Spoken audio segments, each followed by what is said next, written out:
तो दोस्तों आप सभी को याद होगा मैंने आपको आज से कुछ दिनों पहले एक वीडियो बनाकर बताया था और उसमें हम लोगों ने डिस्कशन ये किया था कि रशिया की तरफ से भारत को एक ऑफर दिया गया है और इस ऑफर के तहत श्रीलंका के अंदर एक एयरपोर्ट है। ये एयरपोर्ट बहुत ही ज्यादा इम्पोर्टेंट है। ये इम्पोर्टेंट इसलिए है क्योंकि इसे दुनिया का सबसे खराब एयरपोर्ट माना जाता है। दरअसल इसे चाइना द्वारा श्रीलंका को फंसाने के लिए श्रीलंका के अंदर बनवा तो दिया गया था, लेकिन यहाँ पर किसी भी तरह की कोई हलचल आपको देखने के लिए मिलेगी ही नहीं। यानी ये वाला एयरपोर्ट दुनिया के सबसे खराब एयरपोर्ट्स में गिना जाता है। बिल्कुल भी यहाँ पर ट्रैफिक वगैरह नहीं होता, ना ही कोई प्लेन यहाँ से टेक ऑफ करता है, ना ही लैंडिंग करता है, क्योंकि इन सब के लिए कोई अवसर है ही नहीं, कोई जाता ही नहीं यहाँ पर। लेकिन इसके बावजूद ये इम्पोर्टेंट इसलिए है क्योंकि श्रीलंका के अंदर चाइना द्वारा जो पोर्ट तैयार किया गया है हम्बनटोटा, और जिसे कि 99 सालों की लीज पर ले लिया गया है चाइना द्वारा, इस हम्बनटोटा पोर्ट से इसकी दूरी केवल 18 किलोमीटर है। तो आप समझ सकते हैं कि चाइना अगर यहाँ पर अपनी मिलिट्री इंस्टॉलेशन को स्थापित करता है तो उसके काउंटर के तौर पर हम लोग इस एयरपोर्ट का इस्तेमाल कर सकते हैं। आप थोड़ा सा समझिए कि ये कनेक्शन कितना ज्यादा सॉलिड है। इन सब चीजों के बारे में रशिया को भी जानकारी थी। इसी वजह से रशिया की तरफ से भारत को बहुत तगड़े तरीके से ऑफर दिया गया कि चलिए इस मटाला एयरपोर्ट को हम लोग एक्वायर कर लेते हैं और भारत रशिया दोनों साथ मिलकर इसे रन करेंगे। तो ये एक अच्छा ऑफर हो सकता था और भारत इसके ऊपर विचार कर भी रहा था। लेकिन थोड़ा सा सोच कर देखिए कि ये वाला एयरपोर्ट अगर पूरी तरह से हमारे पास आ जाए तो इसमें रशिया का किसी तरह का कोई हस्तक्षेप रहे ही ना तो कैसा हो, क्योंकि रशिया अगर भारत के साथ इस एयरपोर्ट को ऑपरेट करने में सहयोगी रहेगा तो भारत उतनी ज्यादा स्वतंत्रता के साथ इस एयरपोर्ट का इस्तेमाल नहीं कर सकता। तो अब बताया जा रहा है कि इस मटाला एयरपोर्ट को अब भारत फाइनली अकेले ही ऑपरेट करेगा।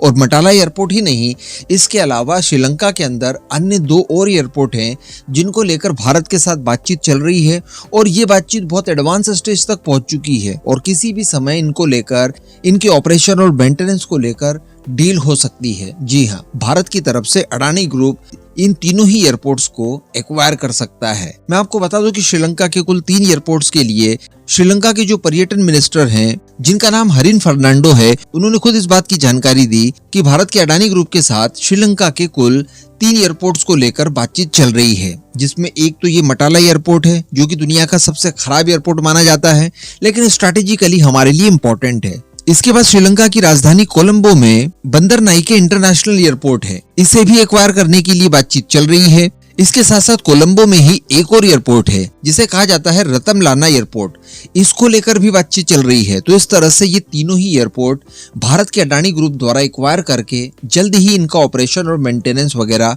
शुरू करवा दिया जाएगा। तो ये तो मैंने आपको बता दिया कि ये 3 एयरपोर्ट भारत के पास आ सकते हैं, इनका ऑपरेशन वगैरह हम लोग संभाल सकते हैं, जो कि स्ट्रैटेजिकली हमें काफी ज्यादा सहयोग दे सकते हैं।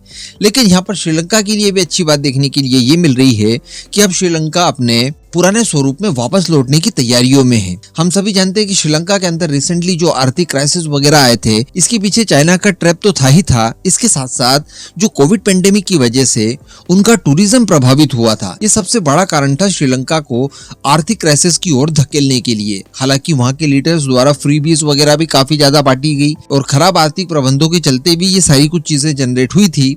लेकिन अच्छी बात देखने के लिए ये मिल रही है कि अब श्रीलंका के अंदर पर्यटन वापस से लौटने लगा है। और मैंने आपको कल ही एक वीडियो में हिंट दी थी कि ये जो भारी मात्रा में पर्यटक जा रहे हैं श्रीलंका, इसमें भारतीय पर्यटक डोमिनेट कर रहे हैं। जी हाँ, डॉक्टर एस जयशंकर के द्वारा भी भारतीय पर्यटकों से इस बात की अपील की गई थी कि वो कहीं और जाने के बजाय श्रीलंका जाएं और श्रीलंका को ही एक्सप्लोर करें। तो ये सिलसिला 2023 से लगातार बढ़ना शुरू हुआ है, क्योंकि अब कोविड का कोई भी प्रकोप रह ही नहीं गया है। इसके बाद ये 2024 में भी काफी ज्यादा पीक तक पहुंचे जा रहा है और संभावना ये जताई जा रही है कि पहले की तरह इनका पर्यटन सुचारू रूप से चलने लगेगा। और इस समय की अगर बात की जाए तो पर्यटकों का जो आना है श्रीलंका के अंदर, ये लगभग 2 गुना हो गया है। और इस 2 गुने को अगर आंकड़ों में देखें तो 1.48 मिलियन लोग अभी तक श्रीलंका आ चुके हैं वर्ष 2023 की बात की जाए तो। और अगर वर्ष 2024 की बात की जाए, जो संभावनाएं जताई जा रही है, तो पर्यटकों की संख्या 2.3 मिलियन हो सकती है। तो कहने का मतलब काफी बड़ी मात्रा में पर्यटक आएंगे, और जब बड़ी मात्रा में पर्यटक आएंगे तो डेफिनेटली यहाँ के एयरपोर्ट्स काफी ज्यादा बिजी रहेंगे। तो इसी बिजीनेस का फायदा भारत की कंपनी उठा सकती है, जिससे कि भारत को स्ट्रैटेजिकली भी फायदा होगा। और इससे भी बड़ी बात ये कि अगर भारत की अडानी ग्रुप इन तीनों ही एयरपोर्ट्स को एक्वायर करने में रुचि नहीं दिखाती तो डेफिनेटली इन सभी के ऊपर चाइना की कंपनियां आधिपत्य जमा लेंगी।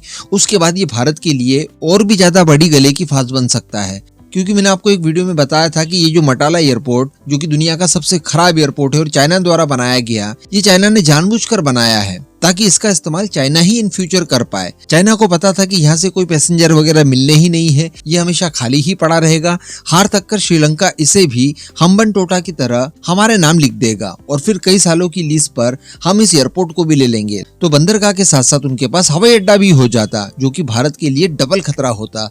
तो इन सभी खतरों से भी अडानी ग्रुप भारत को बचा रहा है। इस पूरे मुद्दे पर आप आपका जो भी मानना हो नीचे कमेंट करके जरूर बताइएगा।